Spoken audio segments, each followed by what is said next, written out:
పూర్తి వివరాలకు చదవండి రేపటి అక్షర శిల్పం దినపత్రికలో.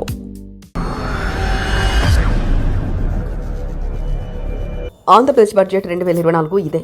ఏపీ అసెంబ్లీ సమావేశాల్లో ప్రవేశపెట్టి బడ్జెట్ లోటు కూడా కొట్టొచ్చినట్లు కనిపిస్తూ సమావేశంలో ప్రవేశపెట్టిన పయ్యావుల కీలక కేటాయింపులు మాత్రమే ఓకే, పర్వాలేదనిపించింది. వ్యవసాయ కేటాయింపులు. ఆంధ్రప్రదేశ్ బడ్జెట్ సమావేశాలు ప్రారంభమై తొలి రోజు పూర్తయింది. ఆర్థిక మంత్రి పయ్యావుల కేశవ్ తన బడ్జెట్ ప్రసంగాన్ని ప్రారంభించారు.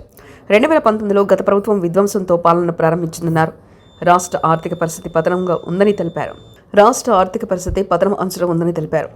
2.94 కోట్ల రూపాయల అంచనాతో కూటమి ప్రభుత్వం ప్రవేశపెట్టింది.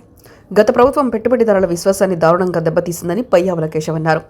రెవెన్యూ అంచనా వ్యయం 2.34 లక్షల కోట్ల రూపాయలుగా ఉంది. రాబోయే 4 నెలల కాలానికి ఈ బడ్జెట్ను రాష్ట్ర ప్రభుత్వం ఈ శాసనసభలో ప్రవేశపెట్టినట్లయింది. శాశ్వత రాజధాని లేకుండా రాజధాని విభజన జరిగిందని పయ్యావుల కేశవ్ తెలిపారు. రాష్ట్రాన్ని పునర్నిర్మాణానికి కూటమి ప్రభుత్వం కట్టుబడి ఉందని పయ్యావుల కేశవ్ తెలిపారు. పంచాయతీరాజ్ గ్రామీణాభివృద్ధికి 16,379 కోట్ల రూపాయల కేటాయింపులు జరిగాయి. ద్రవ్యలోటు 68,743 కోట్ల రూపాయలుగా ఉంది. ఉన్నత విద్యకు 2,326 కోట్ల రూపాయలు, పరిశ్రమలు వాణిజ్యం 3,127 కోట్ల రూపాయల నిధులను కేటాయించింది. జలవనరుల శాఖకు 16,705 కోట్ల రూపాయల నిధులను కేటాయించింది. పట్టణాభివృద్ధికి 11,490 కోట్ల రూపాయల నిధులను కేటాయింపులు జరిపింది. బీసీ సంక్షేమానికి 3,709 కోట్ల రూపాయలు కేటాయింపులు జరిపింది.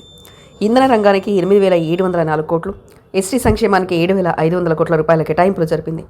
పోలీస్ శాఖకు 8,495 కోట్ల రూపాయలు, మైనార్టీ సంక్షేమానికి 3,745 కోట్ల రూపాయలను కేటాయించింది. నైపుణ్య అభివృద్ధి శాఖకు 1,215 కోట్ల రూపాయలను కేటాయింపులు ఈ బడ్జెట్లో జరిపింది.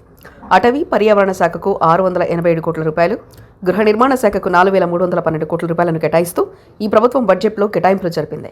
అమరావతి, పోలవరం ప్రాజెక్టు నిర్మాణానికి పూర్తి చేయాలన్న ఉద్దేశంతో తమ ప్రభుత్వం కట్టుబడి ఉందని పయ్యావుల కేశవ్ తెలిపారు. ఆంధ్రప్రదేశ్ శాసనసభలో వ్యవసాయ శాఖకు సంబంధించిన బడ్జెట్ను మంత్రి అచ్చెన్నాయుడు ప్రవేశపెట్టారు. వ్యవసాయ శాఖకు సంబంధించి 43,402 కోట్ల రూపాయలతో బడ్జెట్ను ప్రవేశపెట్టారు. గత ప్రభుత్వం రైతులకు పంటలకు బీమా అందించలేదని అచ్చెన్నాయుడు తెలిపారు. అదే సమయంలో తమ ప్రభుత్వం భూసార పరీక్షలకు వడ్డీ లేని రుణాలను అందించేందుకు ప్రాధాన్యత ఇస్తామని వ్యవసాయ శాఖ మంత్రి అచ్చెన్నాయుడు తెలిపారు. రైతులను అన్ని రకాలుగా ఆదుకునేందుకు తమ ప్రభుత్వం ముందుంటుందని తెలిపారు. రైతుల సంక్షేమానికి తమ కూటమి ప్రభుత్వం సిద్ధంగా ఉందని వ్యవసాయ శాఖ మంత్రి అచ్చెన్నాయుడు తెలిపారు. రైతులు పండించే పంటలకు గిట్టుబాటు ధరలు కల్పిస్తామని మంత్రి అచ్చెన్నాయుడు తెలిపారు.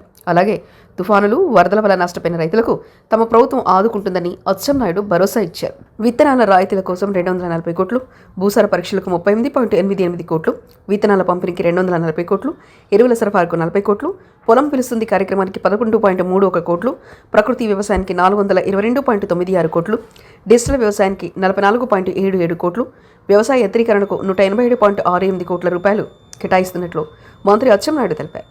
వడ్డీ లేని రుణాలకు 628 కోట్లు, అన్నదాత సుఖీభవకు 4,500 కోట్ల రూపాయలు కేటాయింపులు జరిపినట్లు అచ్చెన్నాయుడు తెలిపారు. రైతు సేవా కేంద్రాలను 26.92 కోట్లు, పంటల బీమాకు 1,023 కోట్లు, వ్యవసాయ శాఖకు 8,524 కోట్లు, ఉద్యానవన శాఖకు 3,469 కోట్లు, పట్టు పరిశ్రమకు 108 కోట్లు, వ్యవసాయ మార్కెటింగ్కు 314 కోట్లు, సహకార శాఖకు 308 కోట్ల రూపాయలను కేటాయించినట్లు వ్యవసాయ శాఖ మంత్రి అచ్చెన్నాయుడు తెలిపారు. మరిన్ని కథనాల కోసం సబ్స్క్రైబ్ చేసుకోండి మీ అక్షర శిల్పం. పూర్తి వివరాలకు చదవండి రేపటి అక్షర శిల్పం దినపత్రికలో.